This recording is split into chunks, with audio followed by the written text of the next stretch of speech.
See how comfortable these are. Good. Very well mannered. Yeah, good group. Good morning, everyone. Good morning. Thanks, Governor, for getting the troops riled up. My name's Rod Schrader. I'm Chairman and CEO of Komatsu America, and I also serve as on the board of directors for the Association of Equipment Manufacturers. Komatsu's been a part of the AEM, Association of Equipment Manufacturers, for over 100 years through our various companies, and we're very proud of that fact. Before we begin, I think it's important, and we wanted to address the events from Saturday. Violence should never be the answer, and we must strongly condemn those acts along with the people who incite it. You know, in the United States of America, we resolve our differences through our votes, not violence. So as the election season heats up and we're here in Milwaukee at the convention, we must all commit to ourselves, to a peaceful expression of our ideas and the unwavering protection of our democracy. And I just ask you all for your thoughts and your prayers to go out for those who were impacted by this horrible event on Saturday. Okay, with that said, it is my pleasure to welcome those in the audience who are not part of this incredible team here at Milwaukee and our South Harbor campus. And also a welcome as well to those of you Komatsu employees and guests who are tuning in online. I really appreciate you all joining us here today for this very special event. At Komatsu, we focus on creating value for our customers through manufacturing and technology innovation to empower a sustainable future where people, business, and the planet thrive together. We build equipment that answers the needs of society. And I would say those needs aren't going away. In fact, as the world population continues to grow and become more connected through the global flow of goods, services, capital, data, and ideas, equipment manufacturers will be increasingly counted on to build, feed, and power the world. This is a challenge that the 2.3 million men and women of our industry stand ready to take on. But, and I say this is a pretty big but, we will need our elected officials to advance pro-manufacturing policies that strengthen American manufacturing, competitiveness, and national security. And that's why we're here today, to hear from this very distinguished group of lawmakers about what should be done to unleash the full power of American equipment manufacturing, and really American manufacturing as a whole. Because of the right mix of policy, equipment manufacturers will be positioned to do what we do best: grow our businesses, invest in our communities, and hire more people. With that, it's my pleasure to turn it over to Kip Eideberg, AEM's Senior Vice President of Government and Industry Relations, to introduce the panel and kick off the program. So thank you once again for joining us for this important and timely discussion. Kip, the floor is yours. Thank you, Rod. Thank you to the great team at the Komatsu South Harbor campus for having us here today. Thank you all for joining us in Milwaukee and for tuning in from across the country. I am Kip Eideberg with the Association of Equipment Manufacturers. I'm delighted to be joined by my colleague and co-moderator, Kate Fox-Wood. And on behalf of the Association of Equipment Manufacturers, we are pleased to welcome three distinguished business leaders and public servants. Governor Glenn Youngkin from the Commonwealth of Virginia, Senator Bill Hagerty from the great state of Tennessee, and Congressman Brian Stile from our home state of Wisconsin. Welcome all. There is, oh, well.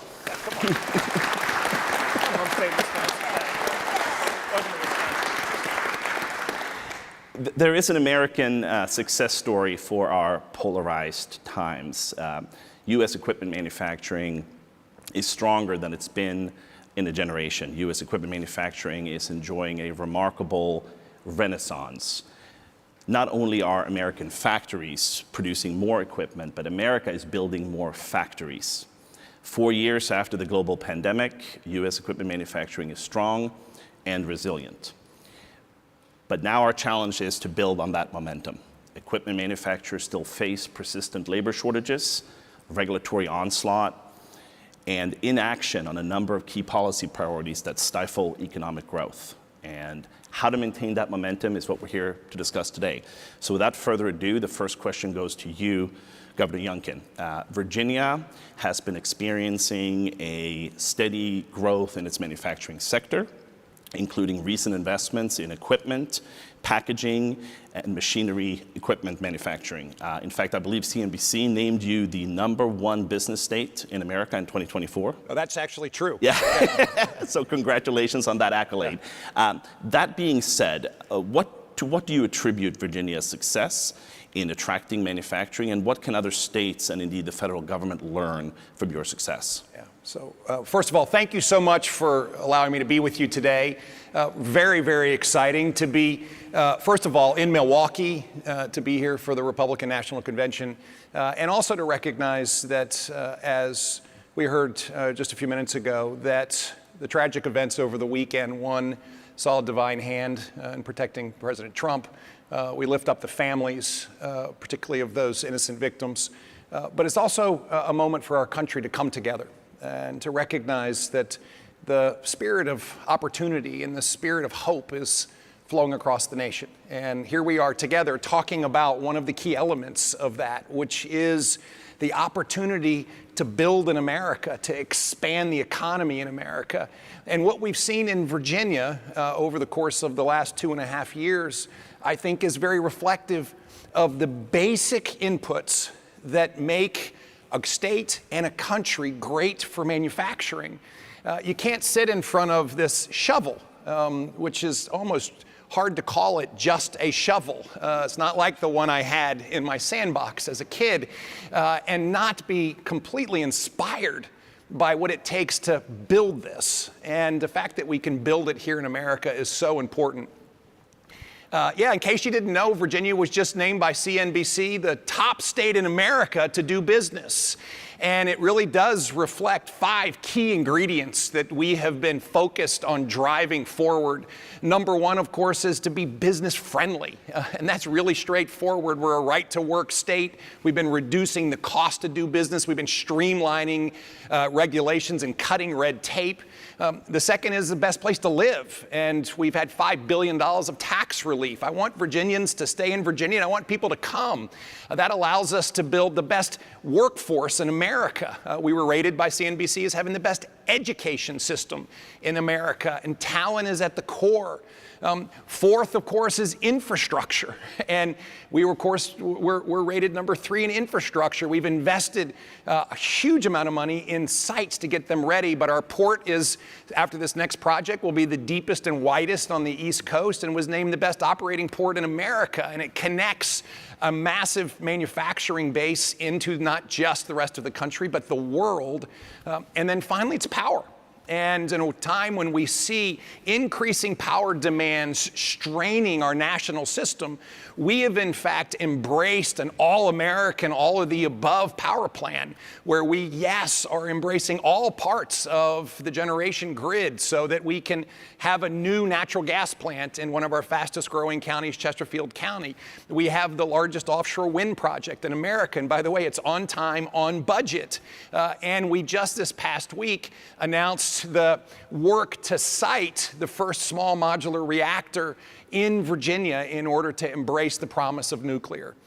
It's comprehensive, it's all of the above. We have to do all of these things. Be business friendly, make sure that people want to live where, of course, there's opportunities. We have to make sure that talent is developed and trained to meet tomorrow's needs of industry, not yesterday's, that we have the most robust infrastructure, and of course, we have a power strategy that meets them all. It's translated into real success. I am a governor of results, not of inputs. I believe we have to have results. And just over the last 2.5 years, we've had record job growth. We have more Virginians working than ever in the history of the Commonwealth. We've had $74 billion of capital committed in Virginia by our companies that are there now and ones that are moving. And it has been so exciting to see the same elements that, of course, we know must be done on a national level. Streamline regulations, embrace an all-American, all-the-above power strategy to make sure that we are cutting all the red tape. It has to happen in order to make sure that this manufacturing renaissance doesn't just continue, but it accelerates. Because I think the most important thing that we can all say together is made in America. And that, to me, is our top objective. Great. Thank you, Governor.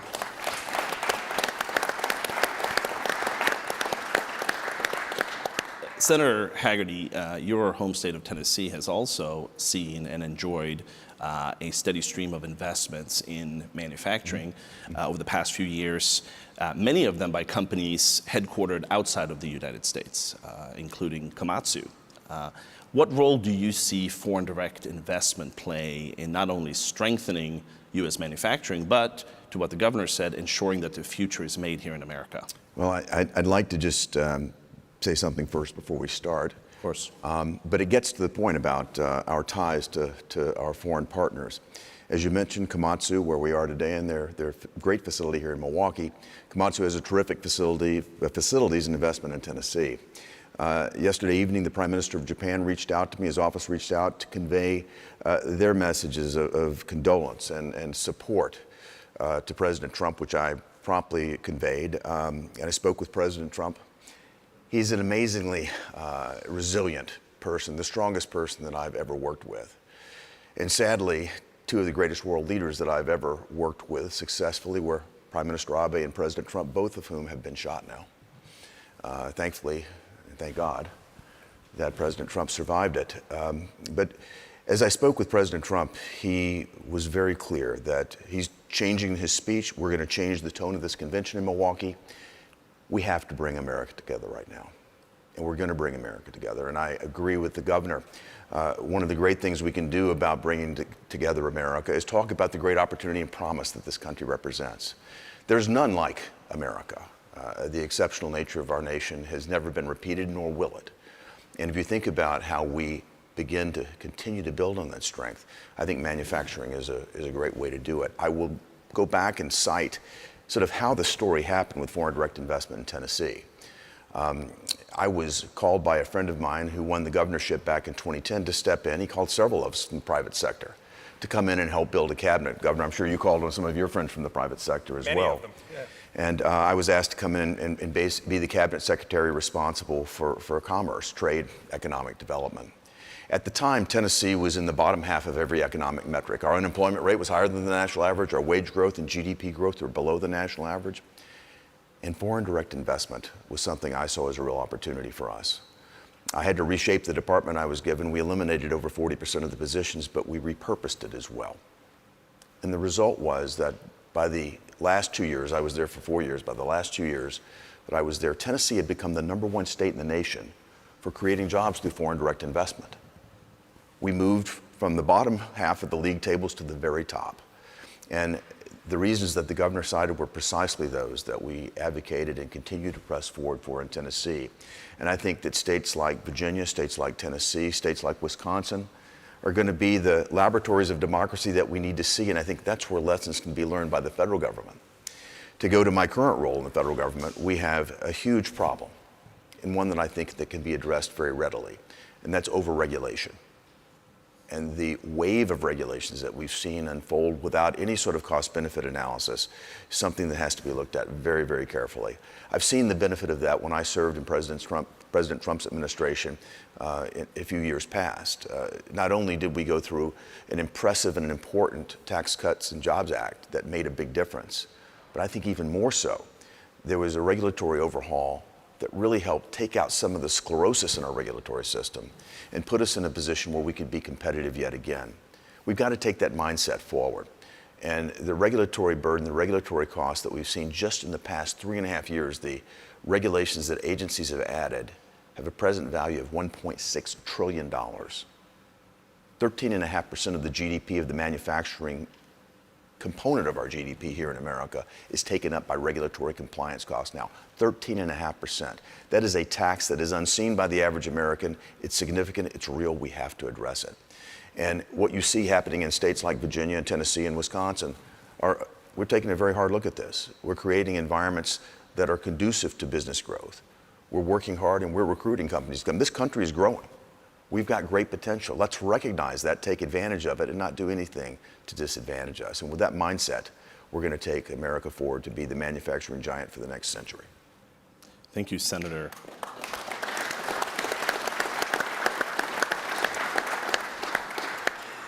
Congressman Stile, we'll turn to you next. As you know, equipment manufacturing and manufacturing as a whole is not merely an industry here in Wisconsin. It's the cornerstone of the economy. Manufacturing contributes over $70 billion annually to the state's economy. 1/3 of that, I might add, by equipment manufacturers. Manufacturing makes up roughly 20% of the state's total economic output, so it is a critical part of the state of Wisconsin. What does the future hold for our industry, for equipment manufacturers in Wisconsin? Thanks for the question. And for everybody not blessed to call Wisconsin home, welcome to Wisconsin. There we go. There's no better place you'd rather be in July than along the shores of Lake Michigan. And so it's exciting to be able to show off our state to the whole country.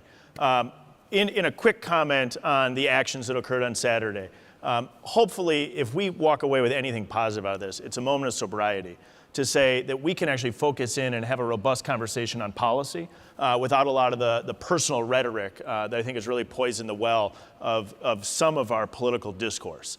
And if we do that successfully, I think we can actually have a great conversation about the policies that are needed to move our country forward, because the policies both at the federal and the state level have real-world consequences, in particular in the manufacturing space. And so we could look at the Trump-Ryan tax cuts that had a huge impact that will be on the table as we look out to next year post-election.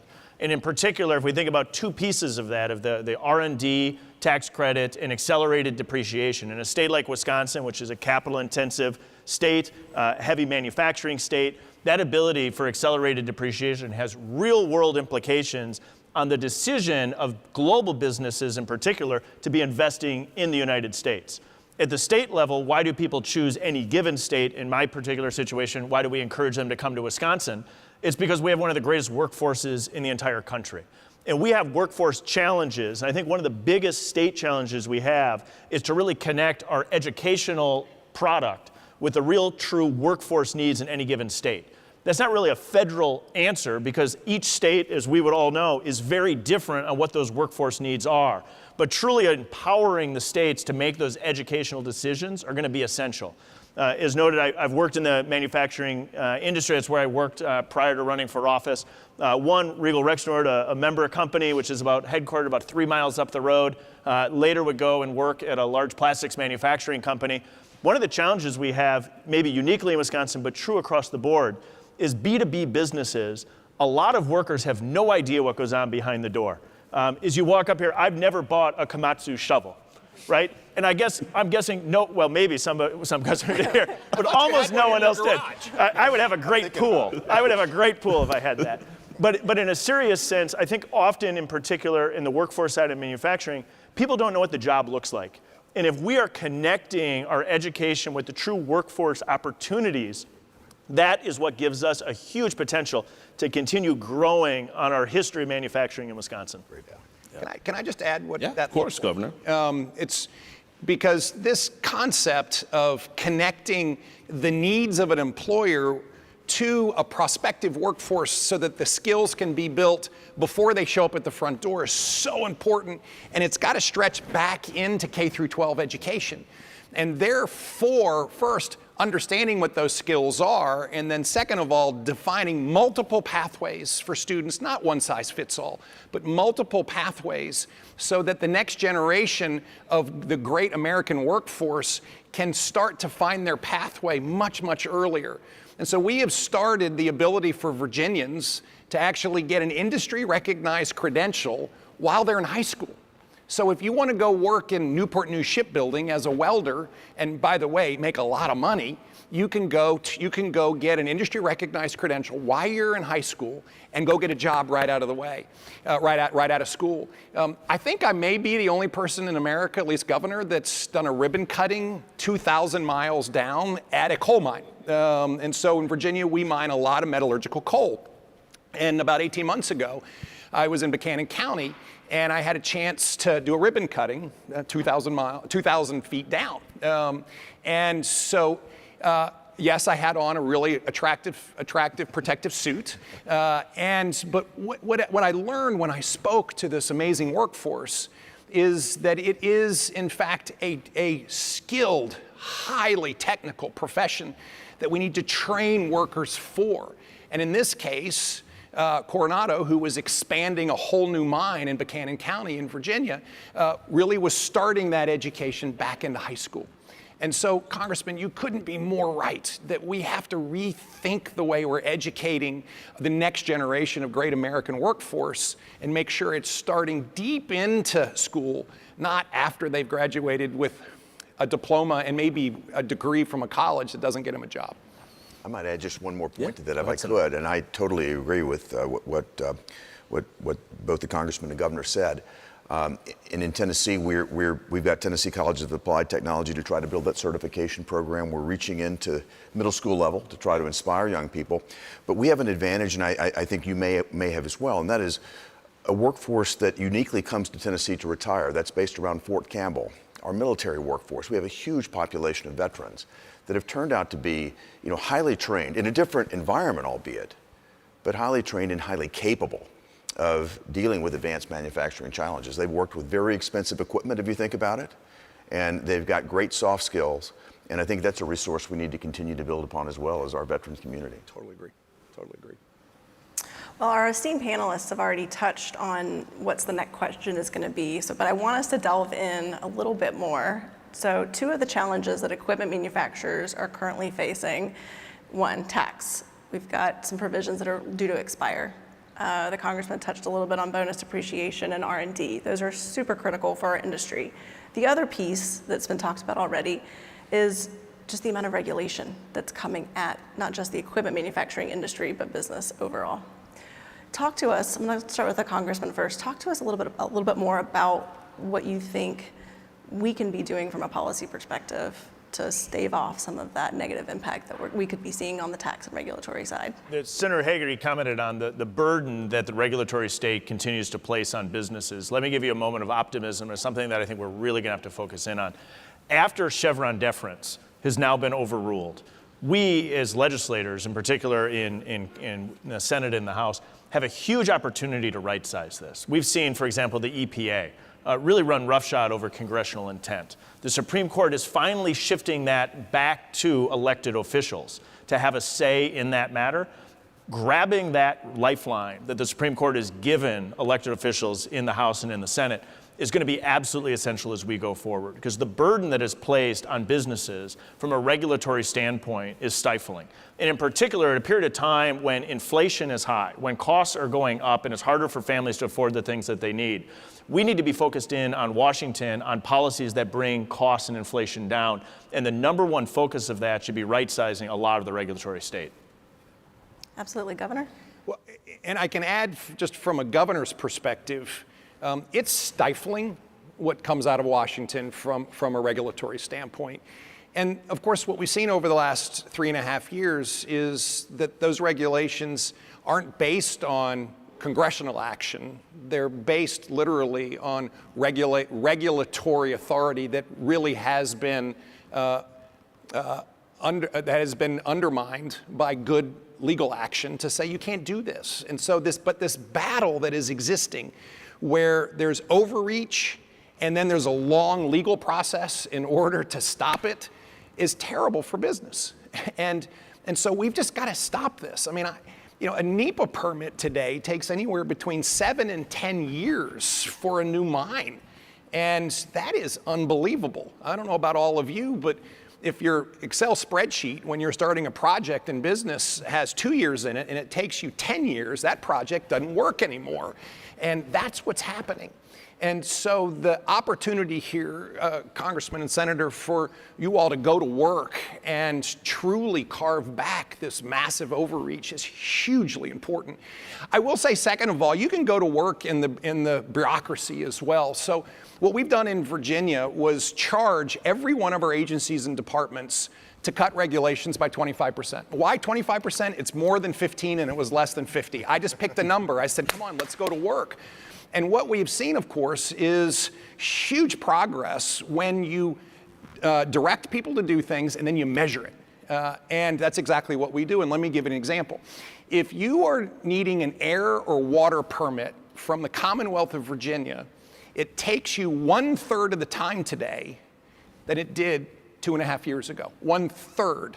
Now that is huge because every business needs an air permit or a water permit just about, and particularly manufacturing businesses.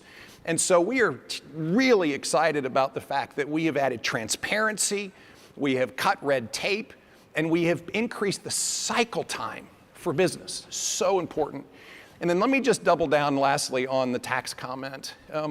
We cannot allow the Trump-Ryan tax cuts to lapse. We cannot. The idea that America has to be competitive is one that I think is often lost by the current leadership in America today. And we have to compete every single day. States compete. We compete against Tennessee and Wisconsin. I love competing against them because they make us better. But as a nation, the fact is that we have to continue to reduce the cost of doing business. We have to continue to streamline regulations, and we have to continue to allow American businesses to win. And the minute that we penalize that entire equation by allowing the most productive tax reform in anyone's memory to lapse, we lose. You know, in the first year of the Trump tax cuts, manufacturing jobs in America grew the fastest they had grown in 20 years. We can't go back. We have to go forward. So I'm going to start back in 2017 with my answer, and I'm going to come to a specific example, if I might. In 2017, the Tax Cuts and Jobs Act allowed us to expense capital investment immediately. That had a dramatic impact on investment in America. And without capital investment, we don't get jobs. And without jobs, we don't have economic growth. It's pretty simple. President Trump made a challenge to the bureaucracy. He wanted to see at least 2 regulations drop for every one that was added. Well, you know what? The bureaucracy stepped up.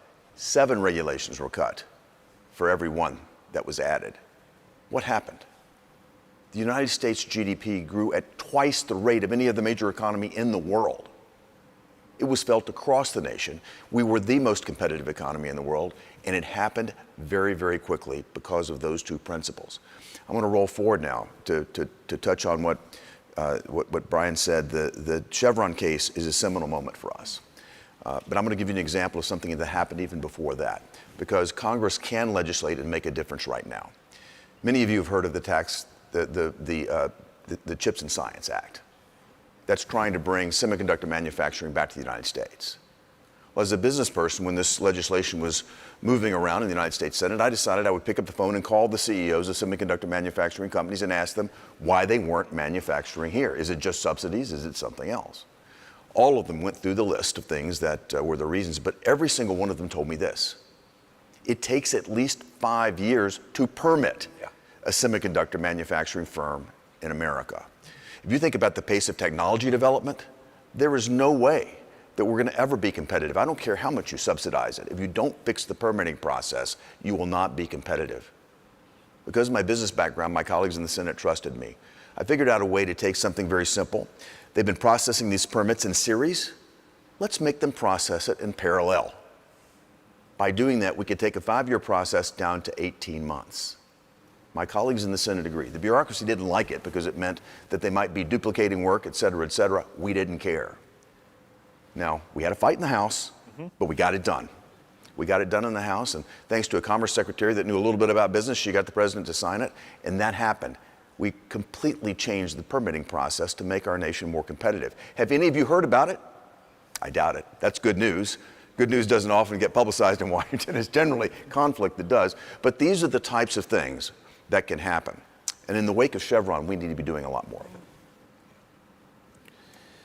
So while the U.S. manufacturing sector and the equipment manufacturing industry grew at a faster rate than it has for the past 2 years this March, continued strength is not guaranteed, and you've all touched on that a little bit. In fact, the continued resilience of our industry depends on sound policy decisions made by our elected officials, be it in state capitals or in Washington, D.C. You've all touched on some of these policies, but would like for you to elaborate a little bit more on maybe some policies that most Americans haven't heard of, or policies that you believe are particularly important to secure the long-term growth and prosperity of our industry. And we'll start with you, Governor Youngkin. So at the heart of this, there aren't magic wands. There's no single bill, there's no single policy. What we have to create is the most competitive manufacturing ecosystem.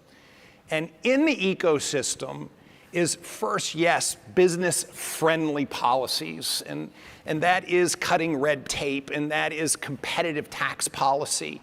In the ecosystem must be a talent pipeline that is second to none. And Senator, you're 100% right. As I have had the great privilege of traveling around the world on behalf of Virginia, recruiting companies to Virginia, what I hear over and over and over again are concerns about the long-term availability of workforce. And we've got to get on this. We've got to train the next generation of great American workers.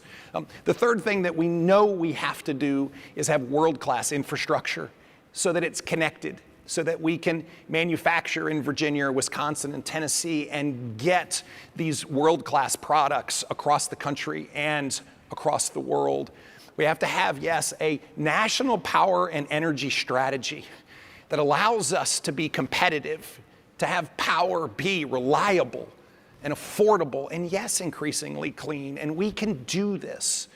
I think finally, we need to recognize that the American market is such an important market globally, and the supply chains that we build must be secure, they must be with trusted allies, and we also must recognize that they should be here too. And I was in Europe just about 6 weeks ago, and as I traveled around and I met with companies, there were three realities. One, they knew they wanted to be here. They wanted to be in the United States. They also recognized that their supply chain needed to be reoriented away from China, and they needed trusted suppliers. Asian companies like South Korea and Japan and Taiwan and Australia and of course Thailand. But then finally, they needed to go someplace where they could have great workforce and a trusted, reliable, affordable, and increasingly clean power supply. We can do all of this, but the key thing is we can't get hung up on only doing part of it. We've got to do all of it. And I have to say, I was new to government when I stepped out of my old career now 4 years ago and quit my job and asked my lovely wife if she would support me as I quit my job and ran for governor. And after she finished crying, we prayed over it and we committed ourselves to serve if we were elected. What I brought with me was, in fact, this view that you can't do one thing. You can't get hung up on only one solution. You have to move multiple strategies at one time. And the encouraging part is my experience is we can do this.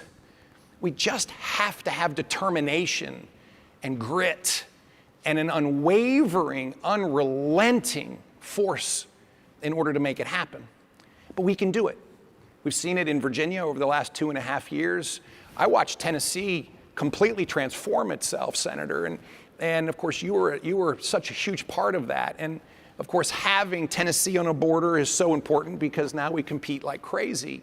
I've watched Wisconsin do this, where you've embraced multiple transformation strategies at one time. We can do this at a national level, but we have to commit ourselves to do it. We can't come with a single magic wand thought. It's going to take huge effort on behalf of the executive branch, bluntly with a new president. It's got to happen in our Congress with a bigger majority in our House and a majority in our Senate. And then we have to come together and work as a nation in order to drive forward a manufacturing and business ecosystem that is second to none in the world. And of course, if any country can do it, we know the United States can. And that's why I think this spirit of hope and optimism is flowing across this nation right now in a way that we haven't seen in a long time. And it's very exciting to see. So we can do this. I'm excited to watch it happen. And we can move on multiple fronts at one time to make America the very best place to manufacture anything, but particularly shovels.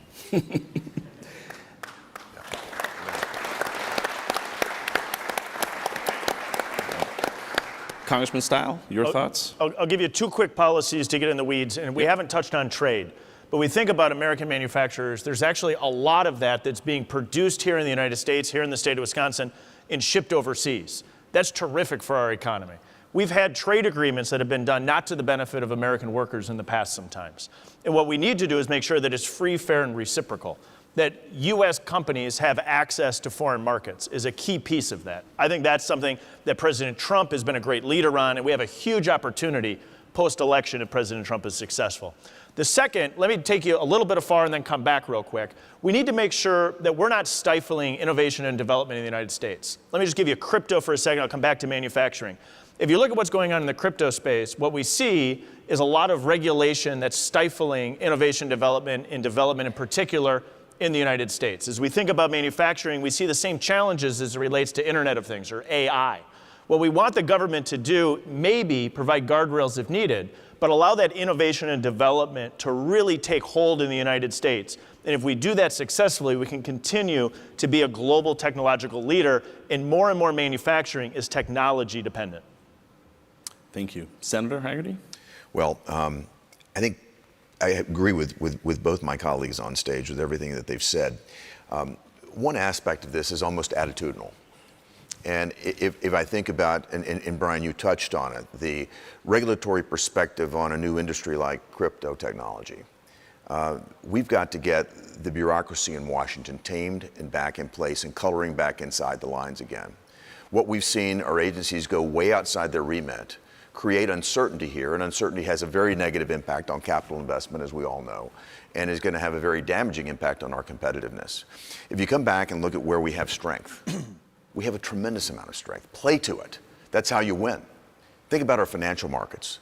The deepest, most resilient capital markets in the world are right here. We should be funding growth here all day long. We just need to keep regulators like the SEC from dampening that. It's going to take a change at the top, but we can do it. And I want to touch on something that the governor mentioned, and that is our allies desperately wanting to be here, to work with us, and to have supply chains that are safe and secure. I'm just going to say the quiet part out loud. China is a predator. I dealt with them in my private sector life. They steal intellectual property. They subsidize industry. They do not play by the same rules, and they will not open their market to us the same way we have with them.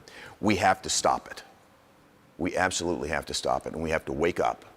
I worked extremely hard in the last administration to block our systems here from companies like Huawei and ZTE that would have posed tremendous strategic danger to America. I was able to get the Japanese to do the same thing, to block those basic dangers, the basic threats, technological threats to their infrastructure, to their telecommunications infrastructure in that case. We need to be looking ahead to other industries and other places where predatory practices may take place.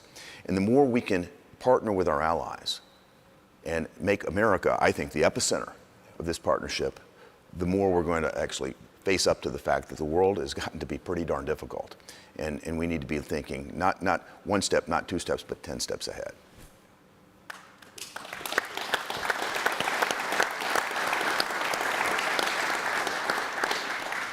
So I think we have time for one more question. It's gonna be a quick one. Well, as quick as you guys will allow it, right?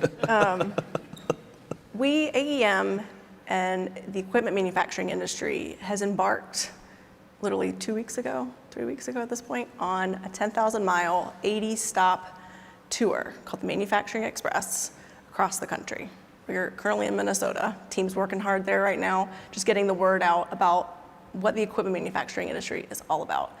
We've been fortunate to host elected officials at these stops, and we do an interview with them. It's a bus, literally a bus, and there's a studio, it's great.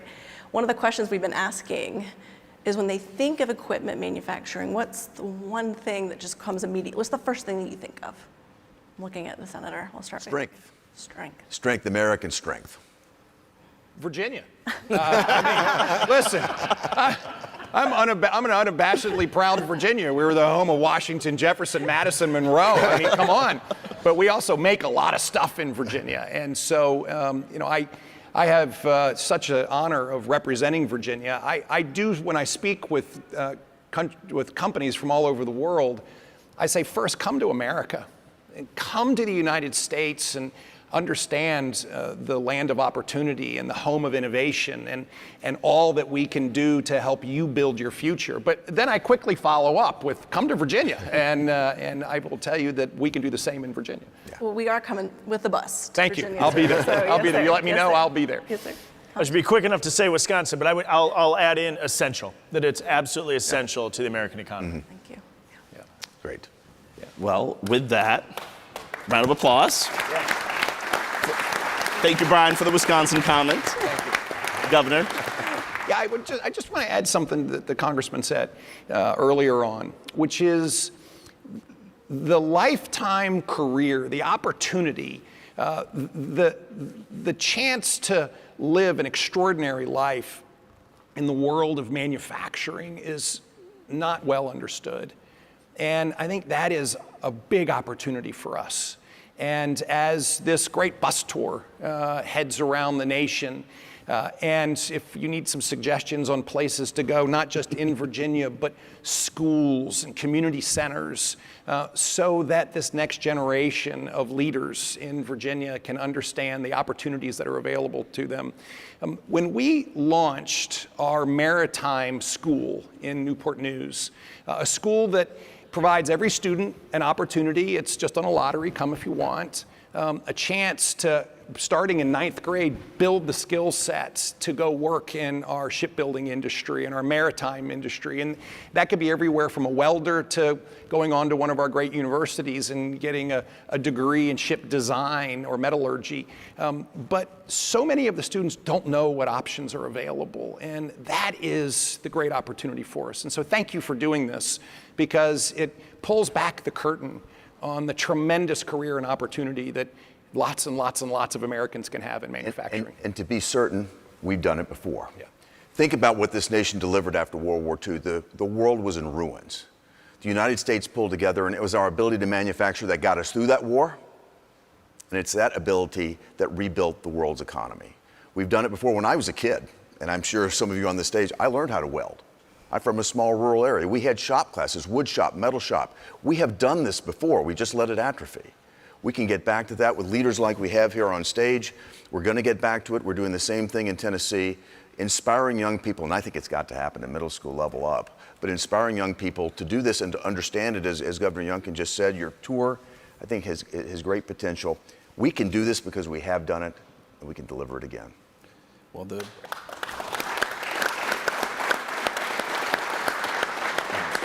the good news, gentlemen, is that the AEM Manufacturing Express is still stopping in Tennessee, Virginia, and Wisconsin. So we look forward to having you all out and joining us on the road. With that, we are coming to a close. So let's thank our great panelists as we welcome Rod Schrader back up to the stage.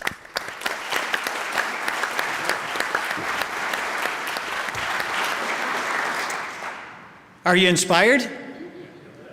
Yeah. Governor Youngkin, I'm sorry, I got to stay by the microphone. Senator Hagerty, Representative Stile, we're just so thankful for you taking time out of your busy schedule to join us here this morning/afternoon. Yeah, it was very inspiring to hear your passion for our industry. We're very encouraged by what you've done, what you're doing, and your ideas to further expand the manufacturing sector, the equipment manufacturing sector, into the future for sustainable growth.